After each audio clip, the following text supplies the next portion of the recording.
Hi കൂട്ടുകാരെ, പുതിയൊരു വീഡിയോയിലേക്ക് എല്ലാവർക്കും സ്വാഗതം. അങ്ങനെ അനന്തം മാഷ് സുശീലയോട് പറയണേ, ഇല്ലാത്ത പ്രചരണം പറഞ്ഞ് എൻ്റെ മകളുടെ മനസ്സിൽ വേണ്ടാത്ത തെറ്റിദ്ധാരണ വരുത്തിയ നീ തന്നെ അത് മാറ്റിയെടുക്കണമെന്ന് പറയണ കേട്ടോ. അത് കേൾക്കുന്ന ഇന്ദ്രൻ അങ്ങ് ദേഷ്യത്തോടു കൂടി എണീക്കാണ്. എന്നിട്ട് ഇന്ദ്രൻ പറയാണ്, വല്ലവരുടെയും കാര്യത്തിൽ ആവശ്യമില്ലാതെ ഇങ്ങനെ ഓരോന്ന് പറഞ്ഞ് ഉണ്ടാക്കുന്ന ഈ സ്വഭാവം ഇനിയെങ്കിലും നിർത്തണം. അതുകൊണ്ട് അമ്മ തെറ്റിദ്ധാരണ പരത്തിയിട്ടുണ്ടെങ്കിൽ, മഞ്ചാടിയുടെ മനസ്സിൽ അങ്ങനെയൊന്നും ഉണ്ടായിട്ടുണ്ടെങ്കിൽ തീർച്ചയായും അമ്മ തന്നെ അത് മാറ്റിയെടുക്കണം എന്ന് പറയുന്നു കേട്ടോ. അത് കേൾക്കുന്ന എൻ്റെ മകനിപ്പോൾ എന്താ വേണ്ടത്, ഞാനത് മാറ്റിയെടുത്താൽ പോരെ. ഞാൻ പറയുന്നു, ഈ പറയുന്ന മഞ്ചാടിയോട് ഞാൻ പറഞ്ഞത് ഒരിക്കലും ഒന്നും കള്ളമല്ല. പിന്നെ ഗോകുലുമായി ഇവളുടെ വിവാഹം നടത്താമെന്ന് പണ്ട് അനന്തം മാഷ് വിചാരിച്ചിരുന്നല്ലോ. അപ്പം അത് നടന്നില്ല. അപ്പോഴാണല്ലോ ജീവരാജിനെ ഇങ്ങനെ കല്യാണം കഴിക്കാൻ ഇവൾ നിശ്ചയിച്ചത്. ഇവൾക്ക് ഞാൻ അതിനുള്ള സൗകര്യങ്ങളും ഞാൻ ചെയ്തു കൊടുത്തു. പക്ഷേ ഇവിടെ ഗോകുലിൻ്റെ വീട്ടുകാർക്ക് ഇപ്പോഴും അങ്ങനെ ഒരു ആഗ്രഹമുണ്ടെന്ന് പറയുന്നിട്ട. അത് കേൾക്കുന്ന മഞ്ചാടിയുടെ മനസ്സിൽ വീണ്ടും ഒരു വിഷം കുത്തിവെക്കുമ്പോൾ ഉടനെ മതി സുശീലെ, നീ കടന്ന് എങ്ങോട്ടാണ് പോകുന്നതെന്ന് എനിക്ക് മനസ്സിലായി എന്ന് പറയാനിട്ടോ. ഇത് കേട്ട ഉടൻ തന്നെ മാഷ് അത് പറയുമ്പോൾ സുശീല പറയണത്, ഇനിയിപ്പോൾ എന്താ വേണ്ടത്, ഞാനിപ്പോൾ മാപ്പ് പറയണം, അത്രയല്ലേ വേണ്ടത്. അതെ, മഞ്ചാടിയോടും അനന്തം മാഷിനോടും ഞാൻ മാപ്പ് പറയുന്നു. ഇനിയിപ്പോൾ എൻ്റെ ഭാഗത്തു നിന്നും എന്തെങ്കിലും ഒരു തെറ്റുണ്ടായിട്ടുണ്ടെങ്കിൽ മാഷും മഞ്ചാടിയും എന്നോട് അങ്ങ് ക്ഷമിച്ചേക്ക്. ഇത്ര മതിയോ എൻ്റെ മകനെ? ഇനി എൻ്റെ മകൻ്റെ സമാധാനത്തിന് ഞാൻ ഇവരുടെ കാല് പിടിക്കണോ എന്നൊക്കെ ചോദിക്കുകയാണ് കേട്ടോ. അപ്പോൾ ഈ സമയം മാഷ് പറയണേ, മതി ഇനി ഇവിടെ നിന്ന് നമുക്ക് പോവാമെന്നും പറഞ്ഞിട്ട് അവിടെ നിന്ന് പെട്ടെന്ന് മഞ്ചാടിയും കൂട്ടി ഇറങ്ങി പോവാണ് കേട്ടോ. ഇതേ സമയം സോന അങ്ങ് കലിത്തുള്ളതാണ്. ഈ അമ്മക്ക് ഇതെന്തിൻ്റെ കേടാണ്? അല്ലെങ്കിൽ ഇവിടെ മനുഷ്യനാകെ പേടിച്ചിട്ടാണ് നിൽക്കുന്നത്.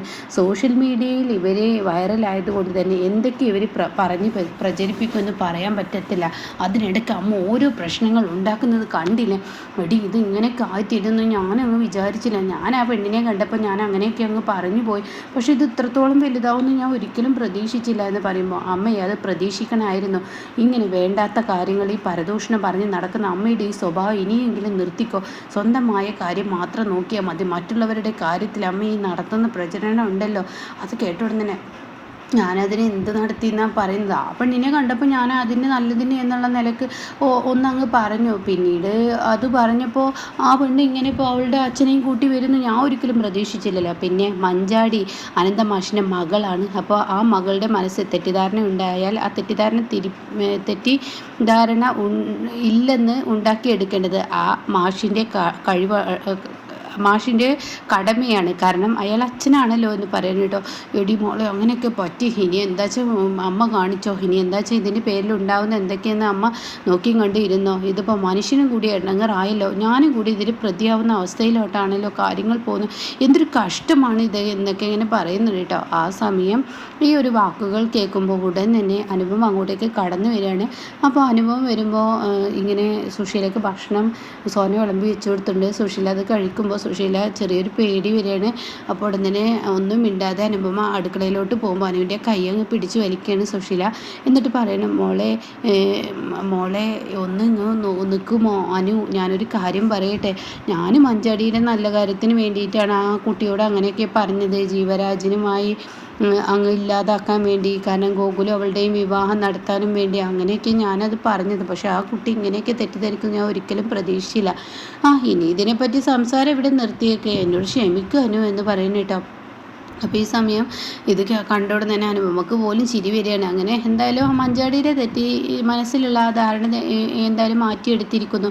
ഇനി എന്തായാലും ഇനിയിപ്പോൾ അതിൻ്റെ പേരിൽ ഇനി ഇവിടെ വിഷയം വേണ്ടത്, ഇവിടെ തന്നെ അങ്ങ് വീട്ടേക്കാം എന്ന് പറഞ്ഞിട്ട് അവിടെ നിന്ന് പോകുമ്പോൾ ഇനി എനിക്ക് മതി ഭക്ഷണം എന്ന് പറഞ്ഞിട്ട് അവിടെ നിന്ന് സുശീല പ്ലേറ്റുമായി പോകുമ്പോൾ ഉടൻ തന്നെ അനുപമ പറയട്ടെ, ഞാൻ എടുത്തു വെച്ചോളാം പ്ലേറ്റ്, അവിടെ വെച്ചേക്കേ, ഞാൻ കഴിച്ച ഭക്ഷണം ഞാൻ തന്നെ കഴുകി വെക്കണം. അങ്ങനെ ആയിരുന്നില്ല ഇവിടെ പതിവ്. പണ്ട് ഞാൻ ചായ ഉണ്ടാക്കാനും എല്ലാവരുടെ പ്ലേറ്റ് എടുത്തേക്കാനൊക്കെ ആയിരുന്നു എന്നെ ഇവിടെ ഏൽപ്പിച്ചത്. ഞാനത് കൊണ്ടുവച്ചില്ലെങ്കിൽ അമ്മേനെ വഴക്ക് പറഞ്ഞിരുന്നു. അത് കേട്ട സുശീലൊന്ന് ഭയക്കുന്നു കേട്ടോ. ഈശ്വര, അതിങ്ങനെ എടുത്തിട്ട് പറയുന്നത് കാണുമ്പോൾ. എന്നിട്ട് അതൊക്കെ കഴിഞ്ഞില്ല എന്ന് പറയുമ്പോൾ എന്തായാലും തന്നേക്ക്, ഞാൻ കഴുകി വെച്ചോളാം എന്ന് പറയുമ്പോൾ അവിടെ സുശീല മുഖം കഴുകാൻ വേണ്ടി നിൽക്കുന്ന സമയത്ത് ഉടൻ തന്നെ അനു പറയണേ, ഞാനൊരു കാര്യം പറയട്ടെ. അതെ, ഞാൻ ഒരു കാര്യം പറയാൻ വിട്ടുപോയി. അത് പ്രതിഭയുടെ അമ്മക്ക് സുഖമില്ലാതെ ഹോസ്പിറ്റലാണെന്നൊക്കെ പറഞ്ഞു. അപ്പോൾ നമുക്ക് അങ്ങോട്ടേക്ക് പോകണ്ടേ? അതിനിപ്പോൾ സത്യനും പ്രതിഭയും പോയിട്ടുണ്ടല്ലോ, പിന്നെ ഇപ്പോൾ ഞാൻ എന്തിനാണ് പോകുന്നത്? അത് കേട്ട ഉടൻ തന്നെ സത്യനും പ്രതിഭയും പോയിട്ടുണ്ട്. അമ്മ ഒന്ന് സുധനങ്ങളിലെങ്കിലും ഒന്ന് വിളിച്ച് വിവരങ്ങൾ അന്വേഷിക്കേണ്ട ഒരു ഉത്തരവാദിത്തം ഉണ്ടല്ലോ. അതുണ്ട് ഇല്ലേ? ഉണ്ട്, ആ ഉത്തരവാദിത്തം ഉണ്ട്. എന്നാൽ ഞാൻ കുറച്ച് കഴിഞ്ഞിട്ട് വിളിച്ചോളാം കേട്ടോ എന്നങ്ങ് പറയുമ്പോൾ ഉടൻ തന്നെ ഇപ്പോഴാണ് മനസ്സിലായത് എവിടെയാണ് പിടിക്കേണ്ടത് എന്നിങ്ങനെ അനുഭവം ചിന്തിക്കുന്നുണ്ട് കേട്ടോ. പിന്നീട് കാണിക്കുന്നത് മഞ്ചാടിയാണ്. മഞ്ചാടിയിൽ സ്കൂളിലോട്ട് പോകാൻ ഒരുങ്ങാണ്. ആ സമയം ഉടൻ തന്നെ രഘു അമ്പിളി അവിടെ ഇരുന്ന് ഭക്ഷണം കഴിക്കുന്നുണ്ടാവും. അപ്പോൾ ഈ സുശീലയെ നിനക്ക് അറിയില്ല മഞ്ചാടി, എന്തിനാ വെറുതെ അച്ഛനെ ഇങ്ങനെ വരുത്തിച്ചത്?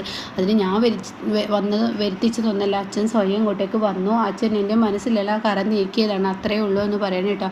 അങ്ങനെ ഈ സമയം എന്തായാലും നീ ഇനിയെങ്കിലും മുന്നും പിന്നുമുള്ള തീരുമാനം എടുക്കാതിരിക്കുക. ഈ ജീവരാജൻ്റെ കാര്യത്തിൽ നിനക്ക് എന്തൊക്കെയാണ് ഇപ്പോൾ വന്നതെന്ന് നീ ആലോചിക്കും. അപ്പോൾ ഉടനെ തന്നെ ഞാൻ ഈ ജീവരാജിൻ്റെ കാര്യത്തിൽ ഞാനൊരു തീരുമാനം എടുത്തിട്ടുണ്ട്. അവൻ മരിച്ചോ ജീവിച്ചോ എന്ന് പോലും എനിക്കറിയില്ല. അവനെ നേരിട്ട് കാണട്ടെ, എന്നിട്ടല്ല ബാക്കിയുള്ള കാര്യം. അല്ലാതെ ഇങ്ങനെ മുന്നും പിന്നും ആലോചിക്കാതെയും കണ്ട് ഓരോ കാര്യങ്ങളും ഇനി ഞാൻ ഇറങ്ങില്ല, അത് എൻ്റെ തീരുമാനമാണ് എന്ന് പറഞ്ഞിട്ട് അവിടെ നിന്ന് പോകുമ്പോഴേക്ക് പറയണേ, ഇവളെന്താ ഇപ്പോഴും മാറിയില്ലല്ലോ, ഇവളിപ്പോഴും അങ്ങനെയൊക്കെ തന്നെയാണല്ലോ, ഈ അമ്മാവന് കുറച്ച് കളിക്ക് ഇവളെക്കൊണ്ട് എന്നൊക്കെ ഇങ്ങനെ പറയുമ്പോൾ ഉടൻ തന്നെ ചീരി പറയണം, എന്തായാലും നമ്മളാരും ചോദ്യം ചെയ്യാനും പറയാനൊന്നും വേണ്ട, തുടക്കം മുതലേ അവളും അച്ഛനും മാത്രമാണ് ഈ പറയുന്ന ജീവരാജിൻ്റെ കാര്യത്തിലുള്ള ആ ഒരു സംസാരം. അപ്പോൾ അതുകൊണ്ട് നമ്മൾ ആരും ജീവരാജിൻ്റെ കാര്യത്തിലൊന്നും പറയാൻ പോണ്ട. അവളുടെ മനസ്സിൽ അത്രത്തോളം വലുതാണ് ജീവരാജ്. അപ്പോൾ അതുകൊണ്ട് തന്നെ നമുക്കൊന്നും പറയാതിരിക്കാൻ നല്ലതെന്ന് പറയുന്നുണ്ട് കേട്ടോ. ഇതിനിടയ്ക്ക് അനുഭവം പറയുന്നുണ്ട്, നിങ്ങൾ എന്ത് തെറ്റിദ്ധാരണ സുശീലയോട് പറയാം കേട്ടോ, നിങ്ങൾ എന്ത് തെറ്റിദ്ധാരണ ഉണ്ടാക്കിയാലും ഞങ്ങൾക്ക് മഞ്ചാടിയാണ് വലുത്. അവൾക്ക് ജീവരാജിനെ മതി എന്ന് വെച്ചാൽ അവളുടെ സന്തോഷം ഞങ്ങൾക്കാണ് വലുത്. ഞങ്ങൾ ചേച്ചിമാർക്കും അതെ, അതുപോലെ തന്നെ അച്ഛനും അതെ. അപ്പോൾ ഞങ്ങളതങ്ങ് നടത്തി കൊടുക്കും. അല്ലാതെ എന്ത് ഇതിലൊരു കുത്തിരിപ്പ് ഉണ്ടാക്കിയിട്ട് കാര്യമില്ലയെന്ന് സുശീലയോട് വേറെയും പറയുന്നുണ്ട് കേട്ടോ. ഇതേ സമയം ലച്ചു ഇങ്ങനെ പുറത്തിരുന്ന് കളിക്കുന്ന സമയത്ത് അങ്ങോട്ടേക്ക് ആദിൽ വന്നിരിക്കുകയാണ്.